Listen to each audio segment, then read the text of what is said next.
Welcome to the City of Caldwell podcast. Today we have Elizabeth from the Idaho Office for Refugees office here in Boise. Elizabeth, thank you so much for taking time just to chat with us today. Yeah, thank you for having me. I appreciate it. So first, let's start with you. We don't want to be all work and getting to know you. Yeah. So can you just tell us about yourself a little bit, where you're from, how you got to where you are? Sure. Yeah. My name's Elizabeth. I go by Beth. So when you're an Elizabeth, you're either a Beth or a Liz. I'm a Beth. And I have been working for the Idaho Office for Refugees for the past 2 years. I'm the Events and Partnerships Coordinator. And so my work is mostly focused on this conference that we're here to talk about, and then also about building partnerships within the community to support people who are coming here through refugee resettlement. And I live in Boise. I've lived here for 8 years. I moved here from Vermont, where I lived for about 5 years, and I spent about 10 years on the East Coast. And I grew up and went to college in Northern California. Okay, cool. Yeah. Well, so glad that you're one of us now, I guess, and you're doing good things here. So can you tell us a little bit about your office, first of all? I know we're going to get into the event, but before we do that, can you just let us know about what your organization does, the services, just so people understand what you guys are doing? Sure. Yeah. So the Idaho Office for Refugees is Idaho's designee for refugee resettlement. So in some states, this would fall under the state's purview. So we would be state employees. But Idaho contracts a lot of its work out. So we're actually contracted through the federal government, and we are housed under a nonprofit umbrella. It's called Janus, that has a few other programs, social services programs. And what we do largely is we help to administer the federal funds to the refugee resettlement agencies here in Idaho. And those agencies are the International Rescue Committee, the Agency for New Americans. In Nampa, we have the Ukraine Welcome Center, which was established when the war in Ukraine began. And then we also have a resettlement agency in Twin Falls called USCRIS. So what is a refugee? Mm-hmm. Just so that there's some clarity, I guess. Yeah. And what do you think some of the biggest challenges are for your office, but also for some of these folks coming into a new country that circumstances have led them to here? Yeah. So a refugee by definition is anybody who has to flee their home country because it's not safe. Either typically it's because there's war, there's civil war, or they're being persecuted for their religion, or something about who they are. So for example, when the fall of Kabul in Afghanistan happened, the federal government opened up a special pipeline for the Afghans who were fighting in the military with our service men and women to come here because they were at special risk of being persecuted for having supported the American military efforts in Afghanistan. So we saw a lot of people coming here through our refugee resettlement process who were from Afghanistan. And I would say, your question was our biggest challenges. Mm-hmm. Yeah, I mean, I think it's not unique to our program, but I think everyone really is feeling it. And it's really hard to find housing and to be able to house people affordably in this economy. And we experience that. We've had to reduce some of the numbers of people that we are resettling here because of the challenges around housing. And anybody we resettles coming through the federal process. So for cases like people coming from Ukraine or Afghanistan, that's been a little bit of a different expedited process that the federal government has opened up. But anybody else who has been coming here, they're coming through the international organization of UNHCR, and they have been typically, they've been completely vetted federally, and they have been typically waiting for sometimes 10 plus years. Wow. In refugee camps, and a lot of work goes into family reunification. So we have probably our largest resettled population here.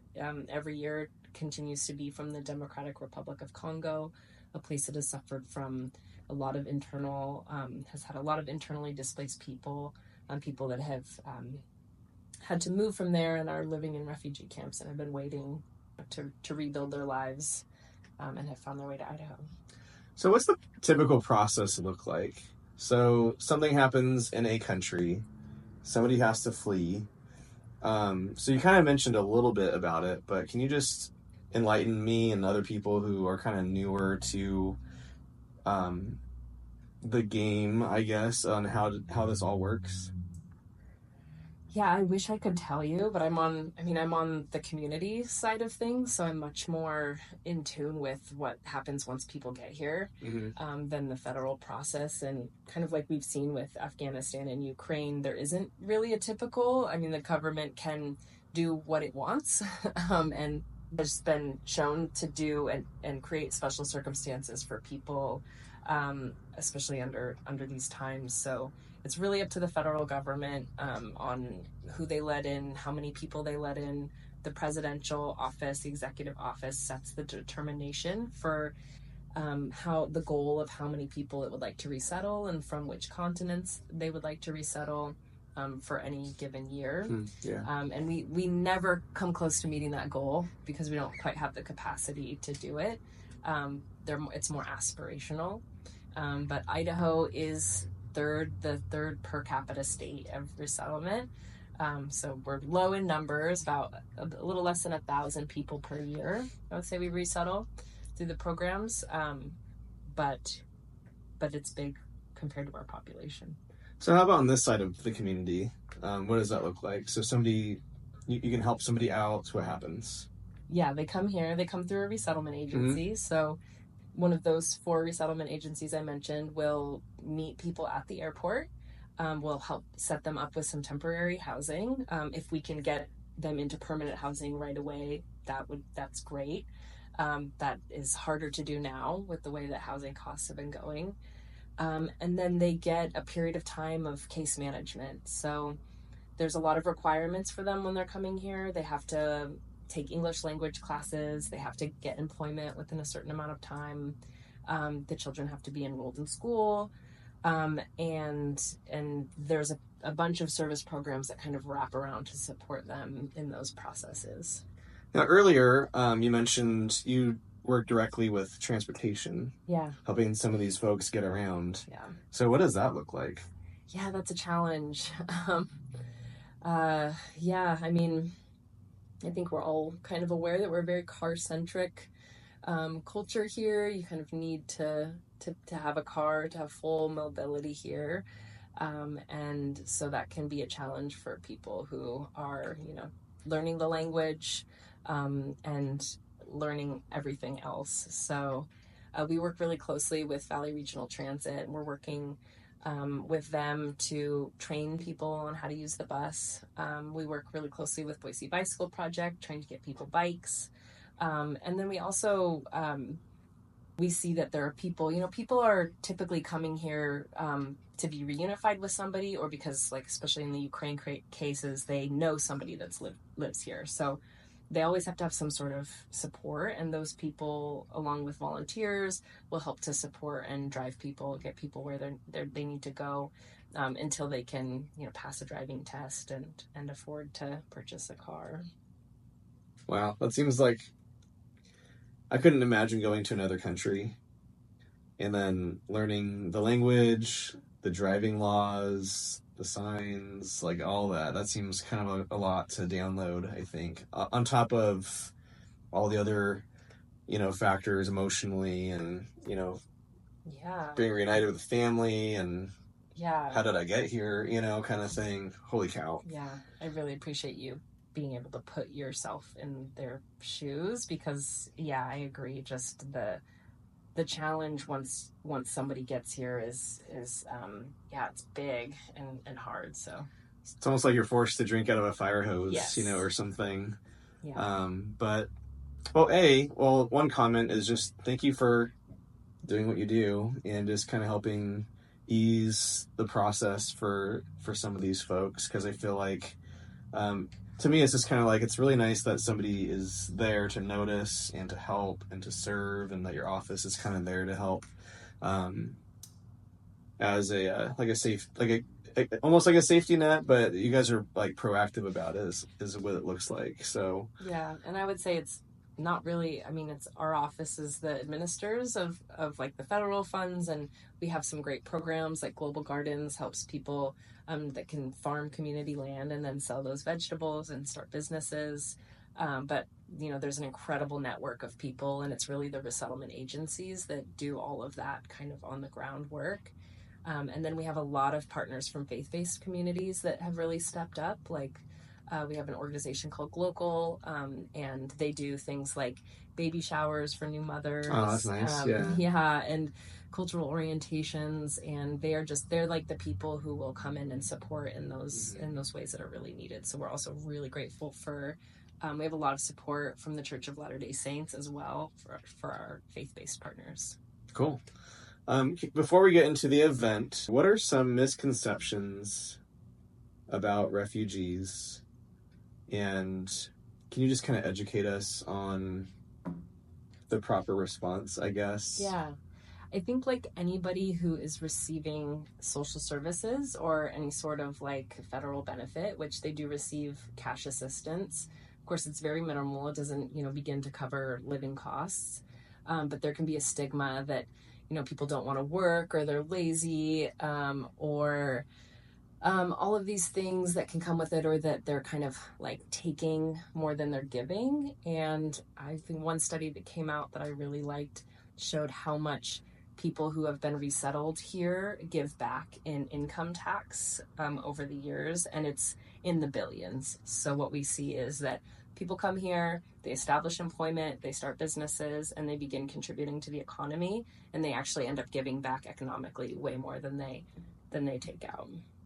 And then just these people are coming, they're fully vetted, they're reunifying with their families, and they're here to try to seek a life. I won't even say like a better life, but if you've been living in a refugee camp for 10 years waiting, this is really the beginning in a lot of ways. A new chapter. A new chapter, beginning to build a life here in a completely different culture.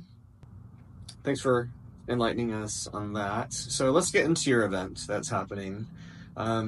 Typically, you said, I think I heard that it typically happens in Boise, but this year we're going to C of I, College of Idaho in Caldwell. Yeah. So go ahead and just tell us what the event is, and I'm just kind of curious how it ended up in we're glad to host it, but how did it end up in Caldwell?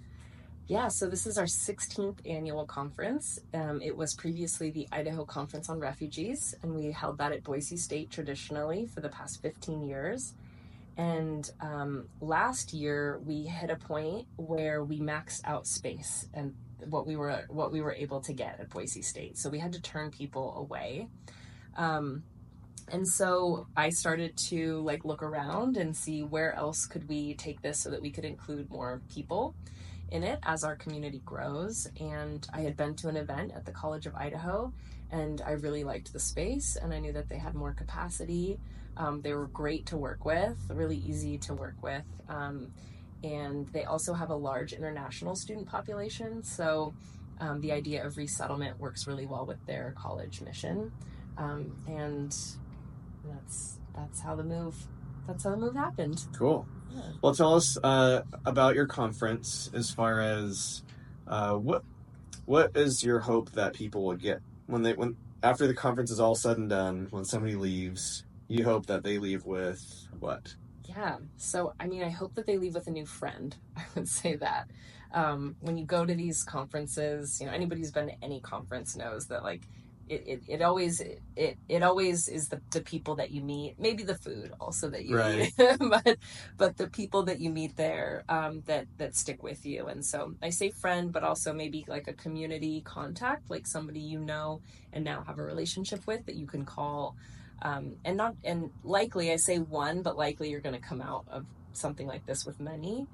And then beyond that, I would say it totally depends on what background, why someone's coming to the conference, what interests them. So the conference is really directed toward community service workers, so people who are working in public service, people who are working in resettlement agencies. So we have our partners coming from all over the Northwest, and from other states. We have people coming from as far as Louisiana. We have our partners from Nevada, Washington, Montana that are coming down.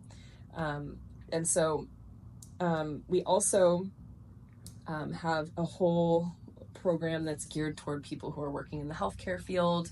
We have a whole program geared toward educators, so that's a big one. We're hoping to get a lot of our Caldwell educators out, because they're very likely, they have students coming into their classrooms who have come here, have been resettled, or maybe learning English. And so we hope to give them resources and contacts and training for how to work with those people. And then something else that's new in the resettlement world that's happening right now that I would really like the public to know more about and know how to get resources for is there's a private opportunity to sponsor people. So this is called Welcome Corps, where people can get a group of interested community members together. They can raise enough money, and they sort of pledge to support somebody who's coming here for a specific period of time with those basic needs, and they can help to resettle people. This is also an avenue for people who might already be here, who have family members in a place. So again, those people have to come through the federal process, but there is now an opportunity for people to come together and to support.